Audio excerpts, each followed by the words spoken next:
Hola, ¿cómo están? Hoy vamos a ver MRV o MRUA, movimiento rectilíneo uniformemente acelerado.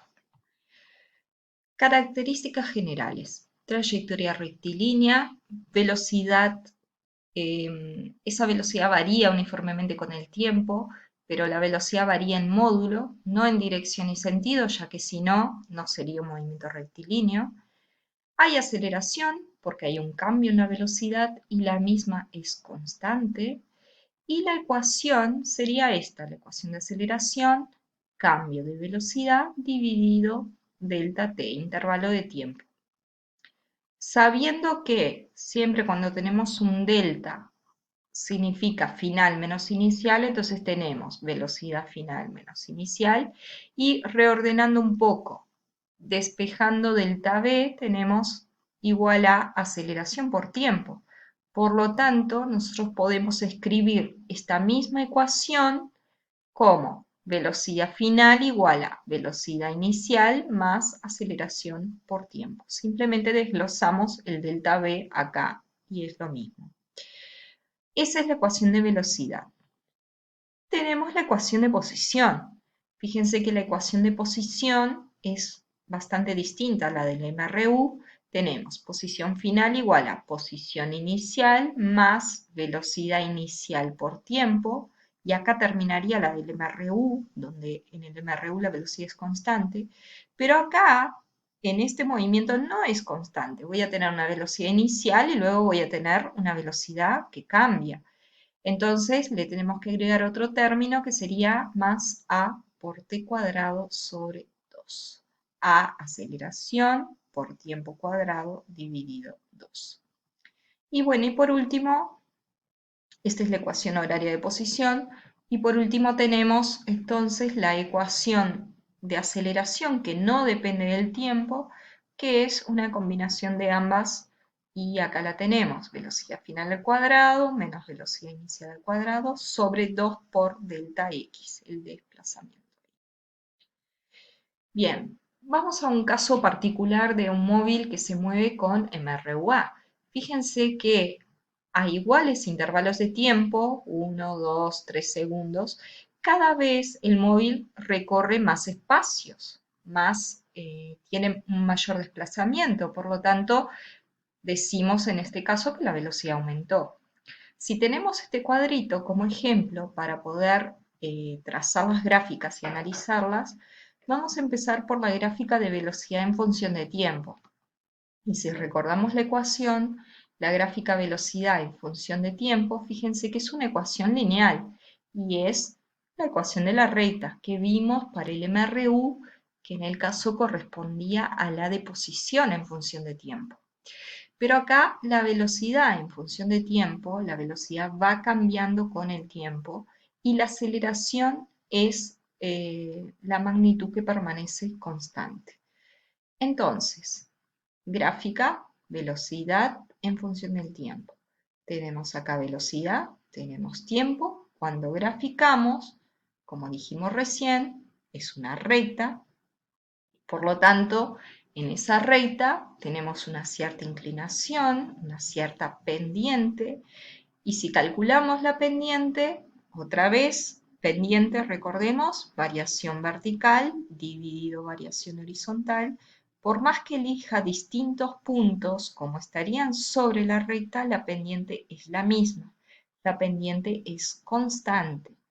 ¿Quién es constante en este movimiento? La aceleración. Entonces la pendiente me va a dar el valor de la aceleración.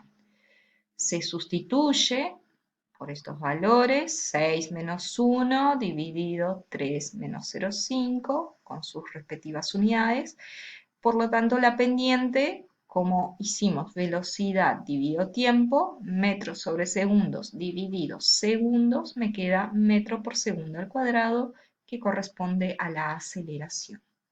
Así que la pendiente, la aceleración, da 2 metros por segundo cuadrado.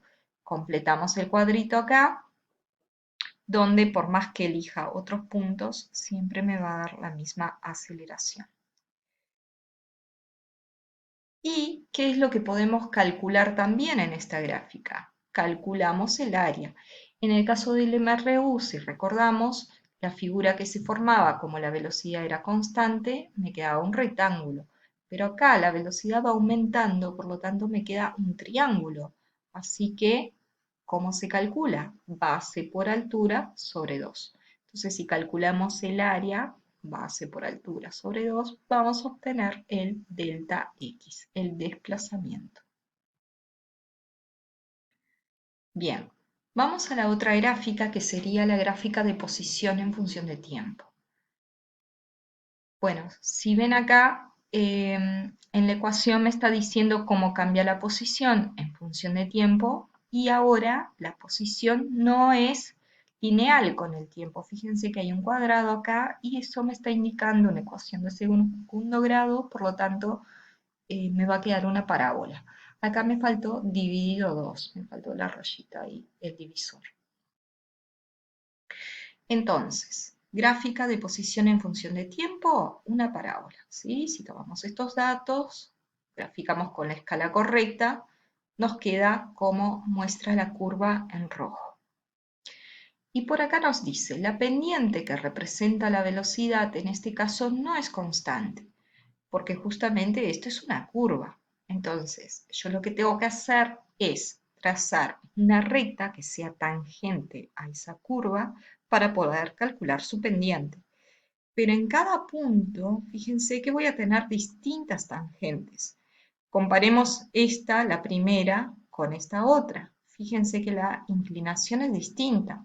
Esta tiene menos inclinación que esta. Por lo tanto, acá, recordando que la pendiente en la gráfica de posición-tiempo corresponde a la velocidad en este punto es menor que en este punto. Quiere decir que la velocidad fue cambiando en cada instante. Por lo tanto, lo que nos da ahí es la velocidad instantánea, que justamente acá les muestro el cuadrito como es distinta. Bien, pasamos a la gráfica de aceleración en función de tiempo. Entonces, este movimiento tiene la particularidad que la aceleración es constante, habíamos calculado hoy, que nos había dado 2 metros por segundo cuadrado, y por ahí tenemos la gráfica. ¿Qué podemos calcular en esta gráfica? Bien, podemos calcular el área, porque la pendiente no tiene ningún significado físico. El área es un rectángulo, por lo tanto, largo por ancho, aceleración por tiempo es delta V, es el cambio en la velocidad. Entonces, si calculamos el área acá, obtenemos el cambio que tuvo en la velocidad ese móvil.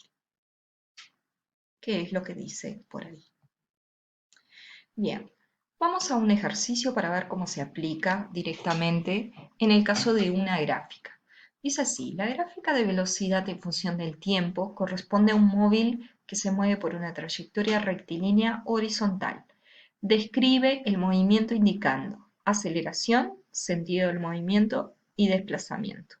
Determina la posición final sabiendo que la posición inicial xy podría ser o x0 es menos 60 metros. Entonces, nos da los datos ahí, vamos viendo. Posición inicial, x0 o xy es lo mismo, menos 60 metros, x final, posición final no se sabe, velocidad inicial menos 18 metros por segundo, y estos datos sacamos acá de la gráfica. Fíjense, gráfica, posición, tiempo, ¿de dónde parte? De menos 18 metros por segundo. ¿Cuál es la velocidad final? 6 metros, menos 6 metros por segundo. Y eso lo hizo, ese cambio, esa variación, en 20 segundos. ¿Bien? Fíjense que es una gráfica, digamos, con una pendiente positiva, aunque los valores de velocidad sean negativos, pero es una pendiente positiva. Por lo tanto, si nosotros calculamos la aceleración en primer lugar, recordando que la aceleración podemos hacerla pendiente de esta gráfica, nos va a dar positiva. Entonces, aceleración podemos hacer con la ecuación directo o la pendiente, como les decía, velocidad final menos inicial dividido tiempo final menos tiempo inicial. Entonces tenemos velocidad final menos 6 metros por segundo, menos velocidad inicial menos 18 metros por segundo, dividido tiempo final 20 segundos menos 0. Acá no puse las unidades porque para que no se arme el lío, pero velocidad en metros por segundo, tiempo en segundos, me queda luego la aceleración en metros por segundo al cuadrado. Como dijimos, hacemos las cuentas y nos da una aceleración positiva de 0,60 metros por segundo cuadrado. Bien, vamos al delta X, al desplazamiento. El delta X, recordemos que corresponde al área bajo la curva. Esto no es un triángulo como vimos en las gráficas anteriores. Nos quedó un trapecio, porque fíjense que no llega al cero acá. Un trapecio, ¿dónde? Yo me imagino el trapecio, fíjense, base mayor, base menor y la altura. ¿Bien? Entonces, el área del trapecio va a ser base mayor más base menor, todo por altura sobre 2. Entonces sustituimos. Delta X igual, base mayor, menos 18, ¿sí? Base menor, menos 6. Entonces me queda menos 18 más menos 6, todo por altura, por 20, dividido 2. ¿Ah? Si colocamos acá todas las unidades, vamos a ver que se simplifica, donde delta X nos da menos 240 metros. También podríamos usar esta ecuación, ¿no? La ecuación horaria de posición y sustituir la velocidad inicial, el tiempo por 20, la aceleración por 0,60 y hacer la cuenta y nos iba a dar lo mismo. Bueno, recordando que delta X es X final menos X inicial, si yo quiero saber la posición final, me queda delta X más posición inicial. Entonces sustituimos delta X menos 240 más la posición inicial menos 60, que nos daba como dato. Entonces la posición final nos da menos 180 metros. Entonces, para ver el sentido del movimiento, imaginémonos entonces el sistema de referencia, el eje X acá. Bien, entonces, ¿de dónde partió? De menos 60 metros. Bien. Y la posición final es menos 180. Entonces está más a la izquierda todavía. O sea, imaginémonos que el 0 estaría por acá. Entonces quiere decir que se movió hacia la izquierda, ¿sí? Recorriendo 240 metros, pero este signo negativo quiere decir que se mueve hacia la izquierda. Ahí está el delta X y el sentido de movimiento, por lo tanto, es así. Yo no sabría decir antes de calcular todo el desplazamiento y la posición final. Conviene siempre calcularlo y bueno, y hacer este dibujito para, por si no se dan cuenta de una, les sirve. Y bueno, y como tarea domiciliaria tienen un ejercicio parecido, que es el ejercicio 3. Este sería el D. Ustedes tienen que hacer A, B y C, que es muy parecido a este.